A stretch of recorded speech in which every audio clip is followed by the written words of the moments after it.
오늘은 호세아 2장 14절에서 23절까지 보겠습니다. 어제 저희들이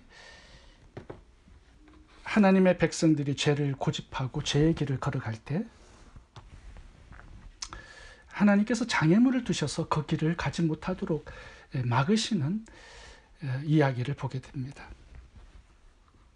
가시와 담, 가난과 수치, 그리고 징계와 심판을 통해서 죄의 길을 막으시고 지속적으로 그 길을 가지 못하도록 막으시는 하나님의 열심을 보았습니다. 그것이 어제 본문의 이야기입니다.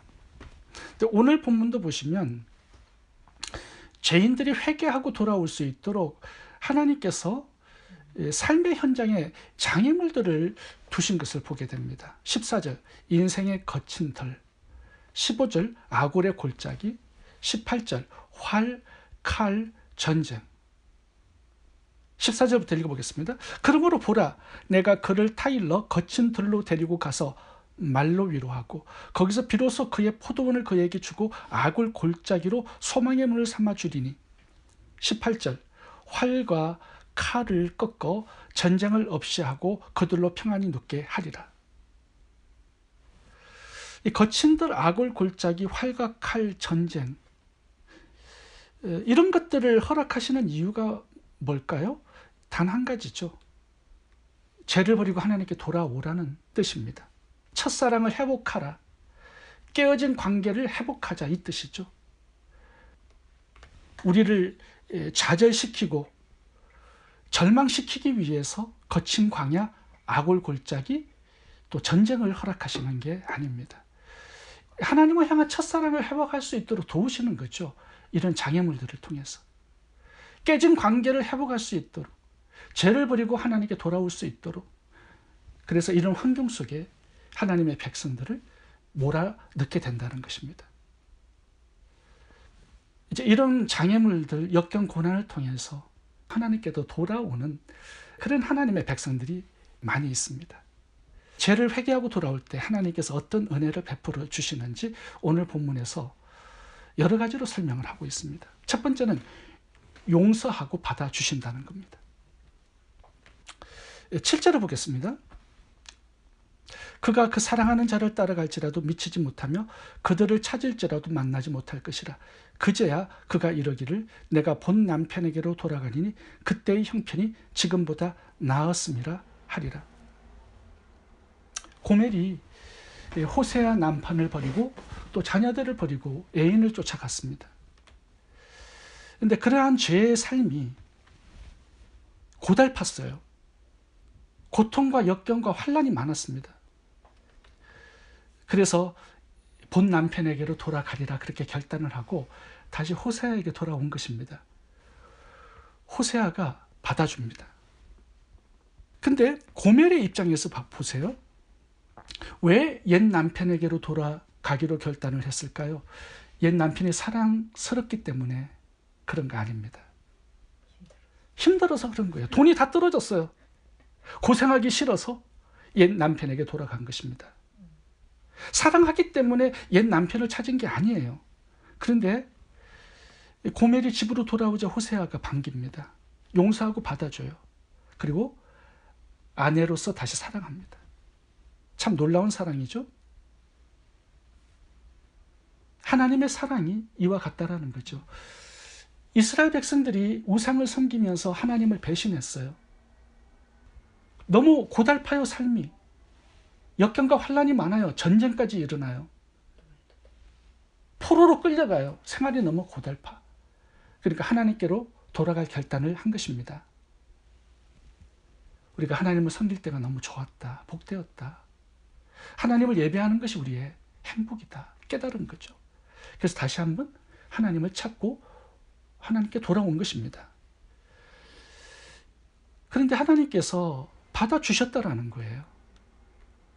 고멜 같은 창녀, 이스라엘 백성들, 완전히 더럽혀진 추한 그 백성들을 다시 하나님의 자녀로 받아주시는 은혜를 주셨다는 것입니다. 하나님을 사랑해서 찾은 거 아닙니다. 너무 고생이 너무 심하니까 다시 하나님을 찾은 거예요. 그런데 하나님 다시 받아주셨다는 거죠. 이게 하나님의 사랑이라고 말씀합니다. 하나님께서 우리도 그렇게 하시겠다는 거죠. 호세아서를 통해서 우리에게 주시는 메시지가 뭐냐 하면요, 이런 창기 고멜도 다시 받아준다면, 우상 숭배로 완전히 제약된 삶을 살아가는 그 백성들을 하나님께서 받아주신다면 우리도 그렇게 하시겠다라는 거죠. 너무 죄가 흉악하기 때문에 받아주지 못할 사람들은 없다고 말씀하시는 겁니다. 이런 죄를 짓고도 어떻게 뻔뻔스럽게 다시 하나님을 찾을 수 있어? 그렇게 하지 말라는 거죠. 차라리 죽어버리자. 그렇게 하지 말라는 거죠. 나 같은 죄인 하나님이 받아주시지 않을 거야. 그런 염려하지 말라는 겁니다. 죄 때문에 너무 자신에게 실망하고 좌절하고 절망해서 하나님을 너무 멀리 떠나가지 말라고 말씀하는 거예요. 왜요? 하나님 끝까지 포기하지 않으시기 때문에, 변함없는 사랑으로 우리를 기다려 주시기 때문에 용기를 내어서 다시 하나님께 돌아오라는 메시지를 주고 있는 것입니다.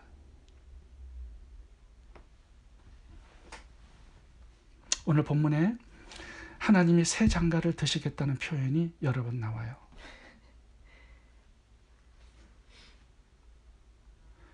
이 놀라운 고멜을 향한 사랑 이야기는요, 하나님의 뜻대로 살지 못하고 세상에서 많이 죄악 가운데 뒹군 나 같은 죄인도 소망이 있다는 메시지를 주고 있는 것입니다. 두 번째 하나님께서 주시는 은혜가 뭐냐 하면 환경을 바꾸어 주십니다. 14절부터 보겠습니다. 여기 보면 거친 덜이 나오고 15절에는 아굴 골짜기가 나오고 18절에는 활과 칼, 전쟁이 나옵니다. 그런데 이 단어들 그 다음에 나오는 단어들이 있어요.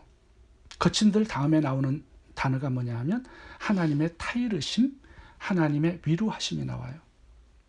그리고 15절 봐보세요. 아굴 골짜기 다음에 소망의 문이 나옵니다. 18절에는 활, 칼, 전쟁 다음에는 승리와 평안이 나와요. 왜 이렇게 대조되어 나오는 것입니까? 전반부는 회개하기 전이고요, 후반부는 회개 후에 주시는 하나님의 은혜입니다. 완전히 180도 바꾸어지는 환경을 주시겠다는 겁니다. 치유와 회복의 은혜를 주시겠대요. 거친 광야는 하나님의 세미한 음성을 듣는 장소가 되게 하시겠다. 아굴 골짜기는 소망의 문을 열어주시겠다는 거예요. 칼과 활, 전쟁의 장소는 하나님의 기적과 승리를 맛보는 장소가 되게 하시겠다는 것입니다. 회개하고 돌아올 때 하나님 주시는 은혜가 얼마나 풍성한지, 큰지를 설명하는 거죠.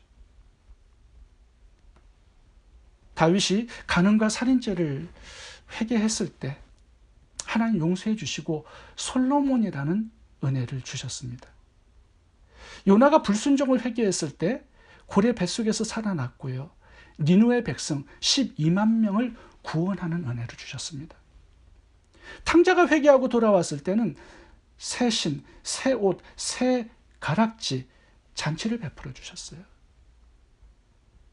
베드로가 회개했을 때는 위대한 사도가 되는 은혜를 주셨죠.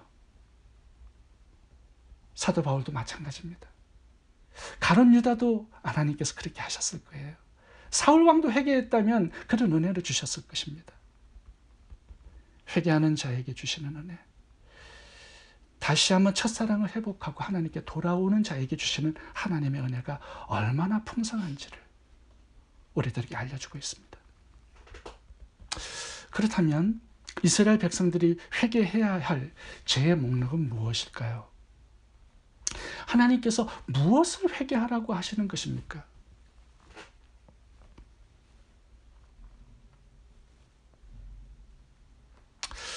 오늘 본문 20절을 보면 진실함으로 내게 장가 들리니 네가 여호와를 알리라. 다시 말하면 고멜이 왜 음행을 하고 왜 가정을 버리고 남편을 버리고 애인을 따라 나갔는지 그걸 설명하는 겁니다. 왜 이스라엘 백성들이 하나님을 배신하고 떠나서 우상들을 섬기는 죄를 지속적으로 짓고 살았는지 그 이유를 설명하는 거예요. 하나님을 몰랐기 때문이다. 이 무지 때문이다라는 것을 알려주시는 것입니다. 16절도 봐보세요. 네가 나를 내 남편이라 이끌고, 이 남편이 얼마나 좋은 남편인지를 모르는 거예요. 다시는 내 바알이라 일컫지 아니하리라. 바알보다 못하다고 생각을 한 거죠. 그러니까 바알로 가서 바알을 섬긴 거 아닙니까? 아세라를 섬기고 몰렉 우상을 섬기고 이런 성신을 섬기고 하나님이 그들보다 못하다라고 생각을 하기 때문에 그런 거예요. 무지, 이것이 회개해야 할 죄입니다.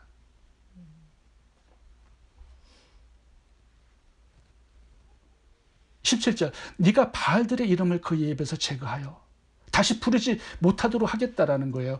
어떻게 하나님이 얼마나 좋으신 분인지를 확인시켜주고 정명의 보임으로 그렇게 하시겠다는 거죠. 다시는 그의 이름을 기억하여 부르는 일이 없게 하리라. 19절 어떻게?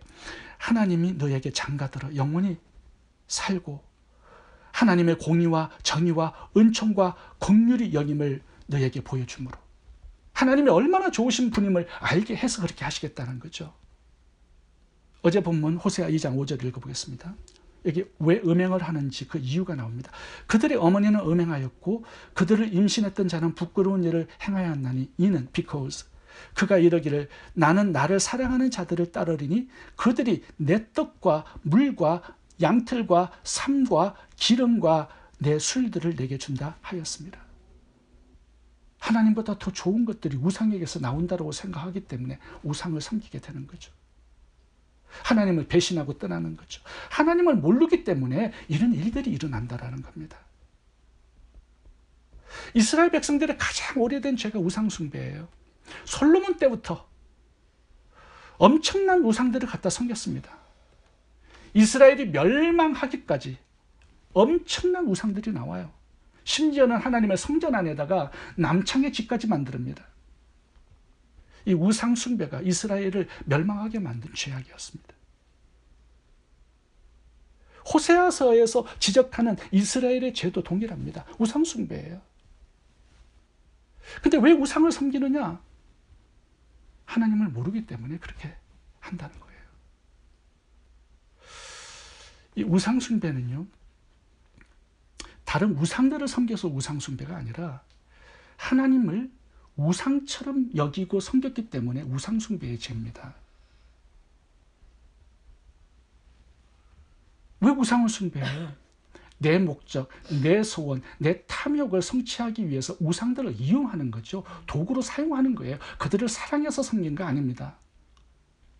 하나님도 마찬가지예요. 이스라엘 백성들이 하나님을 사랑해서 예배한 게 아닙니다. 내 뜻, 내 목적, 내 소원, 내 야망, 내 탐욕을 이루기 위한 수단과 도구로 하나님을 이용했던 것이죠. 그래서 그게 우상 숭배의 죄가 되는 것입니다. 하나님을 알라딘의 램프처럼 생각해요. 램프 속에 요정 지니를 부르면 지니가 나와서 주인의 소원을 성취해 주지 않습니까? 하나님을 그렇게 생각한 거예요. 자신의 소원과 목적을 이루는 수단으로 종처럼 여긴 것입니다. 우상의 하나로 취급한 거예요. 그러니 거기에서 어떤 사랑이 나오겠으며 어떤 헌신과 충성이 나오겠습니까? 이용 대상인데. 이 창기 고멜을 봐보세요.